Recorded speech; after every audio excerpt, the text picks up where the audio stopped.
Hey friends, keeping it short and sweet, Xur has a 70 stat total Astrocyte verse with a high mobility roll that will be useful in the future armor system where the mobility stat transfers to the weapon stat, and you can do some interesting things with the weapon stat like make an adaptive pulse rifle 2 burst at base. So this might find a home in a future loadout. However, with my personal daily driver build, I value the strength stat a lot because I truly find that this void melee, no one realistically shoots back at me when I hit them with it. It just is like a free win button. And I don't know if that's a good place to be for balance, but that's why I build into it, because it really just feels unfair. So a little bit too high discipline, but it's not like discipline's useless. If you don't build into the suppressor nade, you can build into magnetic or weaken magnetic. You can tag them with like a Cromil shot to the face, throw the magnetic, and that's Devour. The most obvious question to answer is Blink even good? And my answer is hell yeah. Take this clip for instance. Blink towards him, anti-special weapon circle with the floor. Blink to create distance, also making them volatile. He has to jump because of Wither Horde. Use 10 mobility to not die to a slug shotgun. And then pick up that Void Breach because he was volatile. That gives me Devour, and that allows me to instantly chow. Now onto the Blink guide portion of this video. I've done this a lot in the past, and you can easily search up advanced Blink movement tips and stuff like that, but I'm going to keep it simple because Blink is simple, and honestly, I feel that especially a lot of console players run into the trap of overcomplicating Astrocyte and Blink and movement and whatnot. They're like breaking ankles and distracting the enemy team in like the corner of the map, extending their life by 40 seconds, and at a certain point, the enemy team is like, wait, why are we chasing this idiot? We can just slay the other two players. And so then they ditch the Astrocyte player. And the Astrocyte player in this time is still like, yeah, check this out. Look at this sick kickflip. And he does a kickflip with a rake and lands on the rake. And their team loses the round because their team gets farmed. Use Astrocyte to cut space to either play like an SMG in SMG distance. Or use it to create crossfires with your team. If you're playing individually with Blink, you're already shooting yourself in the foot and landing on that figurative rake. So what is Blink then? Why do you use it? The answer is, if I anticipate somebody with a sniper rifle holding this blue street lane to aim at this peak, Blink is one of the only ways that you can cross safely. See, I could get sniped, but then with Blink, you can even blink sideways.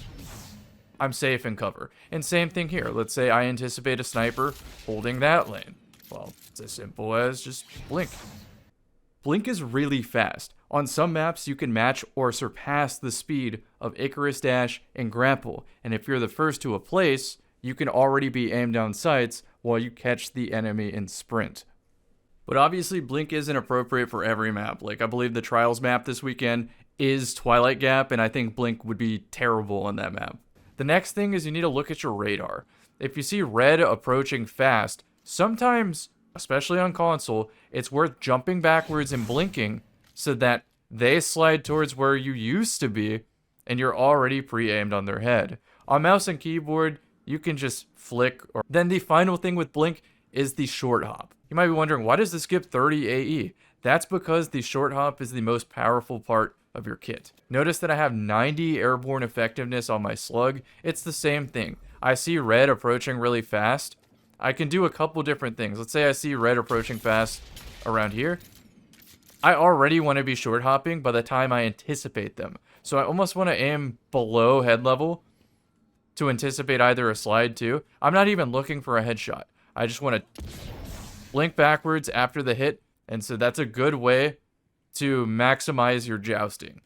Obviously, you don't want to joust. You want a team shot, but I mean, it happens. Destiny 2. In fact, that's why I'm not featuring any gameplay in today's video, is because the special weapon jousting is so out of hand. I'm not going to like rant. All I'm going to say is I won majority of my games. They just weren't entertaining. I really want to reiterate the neutral jump, the short hop, especially on mouse and keyboard, because it is so much easier to aim a hand cannon in the air on mouse and keyboard to where you're just looking for chip damage, which is why I ultimately recommend Hawkmoon, but you can still do the Cromil's Dagger or Rose thing too.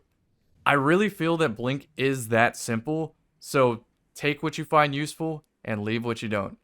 Definitely grab that Astrocyte at Zur. And I didn't forget, there would be hell to pay in the comments if I did not go over the build and why I chose the things I chose. The most important thing is Echo of Cessation, because if I blink near somebody, they're volatile, and if I defeat that volatile target, they drop a Void Breach, Starvation, pick up the Void Breach, or an Orb, you get Devour. And then I'm going Vigilance over Persistence because I value that overshield, because when you play high skill players, Vigilance is going off all the time. Persistence is great for 6s because you get the longer Devour timer, but in this case, I think I enjoy Vigilance more for winning. Dilation is for stats, for a faster crouch, and for a better radar. The crouch button is so strong for winning games, by the way. Going off the radar for 2 seconds at the right time makes somebody second guess everything. I know that Empowering Rift allows the Void Soul to give you health back every time it ticks, but I think Healing Rift is significantly better. It also gives you ability energy back if you run Healing Rift, and that kind of makes sense to me because once you're out of special ammo, this Void melee is your only chance of defeating the green ammo, and I would build into it more if I could. It just so happens that this armor landed with an intellect spike, so I guess I'm just doing that. Obviously, you run Devour and Void Soul. I don't really find any value whatsoever in Chaos Accelerant. Maybe in the future I might, and we'll revisit that.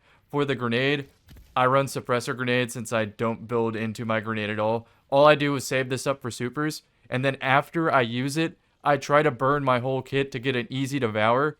Maybe try to chain a streak, which will refill my grenade and allow me to suppress another super in pretty close succession. So how do I fish for Devour then? It's exactly what you heard. Blink near somebody with Astrocyte, make them volatile, or I use the Reaper mod, drop the Rift, and look for a weapon, a limb. These are the mods I use. It's very, very tight on these stats. You might be wondering why 10 mobility. I've been playing a lot of controller, and strafe speed wins games. It helps you navigate not getting crossfired. It breaks controller aim assist if you move fast enough. It's incredible. And yes, I'm very irritated at the new armor system, relegating it to the leg slot. But as you can see on this build, it's not like I'm really using the leg slot for anything. If anything, this feels like a slight nerf to Hawkmoon holstering, which probably shouldn't be a thing in the first place. What I'm talking about is I can spend 5 shots of Hawkmoon, maybe get 3 headshots. I pull out my slug shotgun, Hawkmoon's holstered, and it reloads bullets without getting rid of the perk. I mean, unless it reloads all the way to full, but you can just let it reload a couple bullets, and eventually you work towards the Hawkmoon perk. But as y'all know, I run Camille's Dagger and Slayer's Fang as my daily driver. Strategist goes crazy since the Healing Rift is one of the strongest parts of playing Warlock. And then as for the super, dude, Nova Warp is so strong and the obvious pick for Astrocyte, but the reason I don't use it is because I want to shoot my guns more in PvP. And then I use Cataclysm because whenever I'm on Prism, I also use Cataclysm, and I just want to keep it 1-to-1. I know that I am intentionally choosing the worst options, but it makes the game more fun for me. Past that, switch Kinetic Loader to Dexterity if you need it for your build. Like in this case, I don't need Reloader. If I'm losing the round after 11 bullets, I probably deserve to lose that round. Oh, also, while I was thinking about Prism, you don't have to run Astrocyte on Void.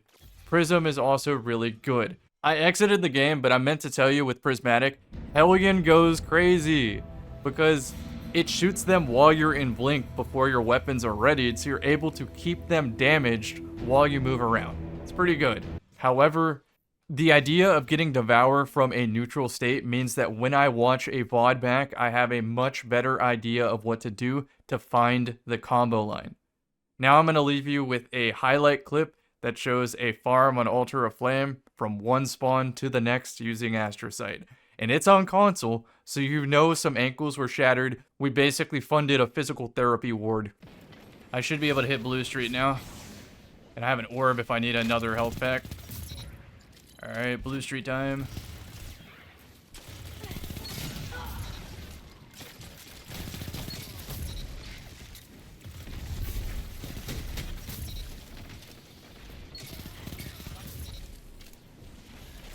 This will flip if I'm not careful. And it already flipped. I'm too much of a beast. Solo flip the map.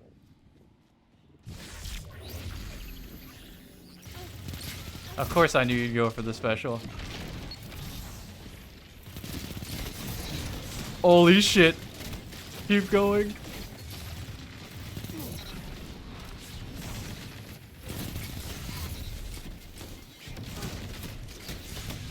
Oh my god. Oh my god. No. That's more like somebody should have done that to me. I've always done a simple text outro, but I've never said to subscribe by voice, so I think that's how I'm changing it up.